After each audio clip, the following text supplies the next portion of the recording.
What is up, guys? Del Boy here. So Josh Warrington upsets the odds again and defeats Frampton by a unanimous decision. Where do we even start with this fight? I'm glad the judges got it right. Warrington was the clear winner. I actually picked Frampton in a controversial decision. So I'm not surprised Warrington's won. I felt he had the ability to do so. And I was flirting with picking him, but I had a feeling a controversial decision was inbound. But, that's not what happened. We got the correct decision and Warrington retains his IBF featherweight title.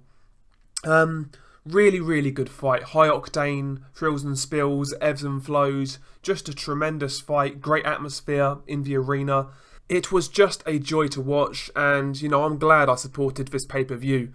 First two rounds, Josh Warrington comes out like a Tasmanian devil. Straightforward, right on Frampton straight away, working the body, exchanging with Frampton, arguably a risky strategy early on in a fight when you're cold, but no. Warrington was like the Energizer Bunny in the first two rounds. He was pushing Frampton back, he was bullying him on the inside. When both were exchanging, Warrington was getting the better of it. He was outworking Frampton. And also in the first two rounds, I felt Warrington hurt Frampton to the body twice, once in the first and once in the second. And at times it looked like Frampton was panicking with the sheer pace and volume of Josh Warrington. But yeah, rounds 1 and 2, Warrington was absolutely fantastic. Round 3, the volume dropped slightly. Frampton started to get his timing down a little bit. He was looking for that right hand over Warrington's jab, and he actually found it a couple of times. Round 3 was quite close. You could have scored it either way. Round 4 again, similar round, close, competitive. Could have scored it either way. Again, lower volume. Frampton landing that right hand with greater regularity. Also, Frampton is trying to match Warrington with the body shots. He's trying to sink in big body shots as well. Warrington is doing what he does, trying to push Frampton back, trying to fight in bursts and outwork Frampton. Rounds 5, 6 and 7, I felt that was a good stage for Josh Warrington. I felt he regained control of the fight again, pushing Frampton back, outworking him on the inside, getting the better of it. And even on the outside, when the fight was more low volume and when both guys were standing off each other, I actually felt Warrington done a good job of boxing. Didn't do anything special. He might not even have outboxed Frampton, but he was giving Frampton things to think about. Occasionally he'd pop out a quick jab that was landing, and sometimes he'd try and lead with his right hand. His outside game in this fight was pretty good, and that is something I said in my prediction video. The outside game of Josh Warrington can give Frampton problems just because of how rangy he is for the weight class. And rounds 5, 6 and 7, I felt Warrington looked good. He was the better man as far as I'm concerned. Round 8, I felt Frampton was better.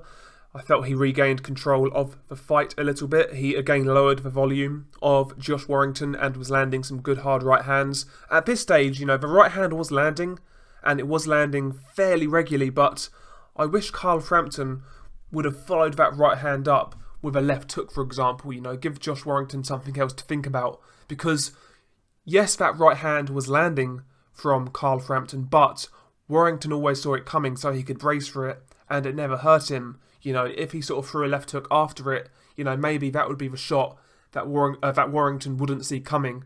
The lack of creativity in Frampton's offense, I felt kind of was one of his downfalls in this fight. But round 8, he did do a lot better in my opinion.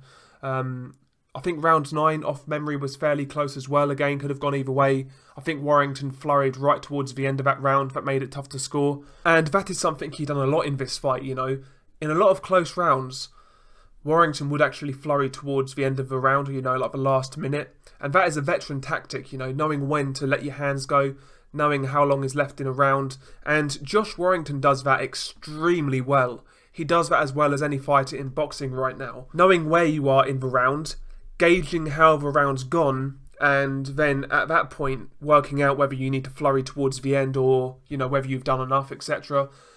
Warrington's, ring IQ is underrated in a lot of ways, in my opinion. He reads the fight extremely well when he's fighting. That's the best way I can describe it. In terms of at least knowing when to throw, when not to throw, when to box, when to get on the inside. You know, his decision making is very good. Very, very, very good. And that is one of the most impressive aspects of Josh Warrington's game. But yeah, round 9 quite close, could have gone either way. But I felt Warrington closed this fight really, really well. Rounds 10, 11 and 12. Again, man, the gas tank, the volume of Warrington was absolutely outstanding down the stretch. Pushing Frampton back, working that body, uppercuts to the body, hooks to the body, uppercuts to the head. Great variation on the inside. You know, Warrington would change his head position to keep Carl Frampton guessing. Defending himself actually quite well on the inside. Josh Warrington as well, you know. Just a really, really good inside fighter. And yeah, I felt down the stretch Josh Warrington was the busier guy. And even in round 12, when you knew Carl Frampton was behind, Warrington was the guy on top. You know, caught Frampton with a few big shots. Again, kind of looked like it buzzed him at one point. But a thoroughly enjoyable fight. A thoroughly enjoyable performance from Josh Warrington. And he deservedly regains his IBF featherweight title. I think Josh Warrington deserves a hell of a lot of credit. On the come up, I'm talking about when he was like British, Commonwealth, European level. A lot of people at that time just saw this guy as a ticket seller. And a lot of people brushed him aside and maybe never gave him the respect he deserved, as ultimately, you know, Josh Warrington did it the right way. He wasn't one of these fighters who won a British title and then jumped into a world title fight he wasn't ready for. No, Warrington won an area level title, followed by an English title, followed by a Commonwealth and British title, followed by a European title. He then fought fringe level world class guys, and then eventually he steps up to world level. And when he stepped up to world level, he was ready because of the good matchmaking. He fought guys like Kiko Martinez on the way up. Amagasa, who was a big fighter at the weight and a good fighter. He fought tough domestic guys before that like Martin Lindsay and Rendell Monroe, you know, European champion Dennis Seelan. He had the right fights at the right time and he was guided magnificently. When he stepped up to world level, he was ready and he beat Lee Selby in a fight where most people were picking Selby. He then defends against Carl Frampton in his first defence and again wins a fight where the vast majority of people are picking against him. Josh Warrington has had a tremendous year and he deserves a hell of a lot of respect. The guy, honestly, he is the British Fighter of the Year without a doubt. Nobody's had a better year than Josh Warrington. Lee Selby and Carl Frampton, 2 really good wins.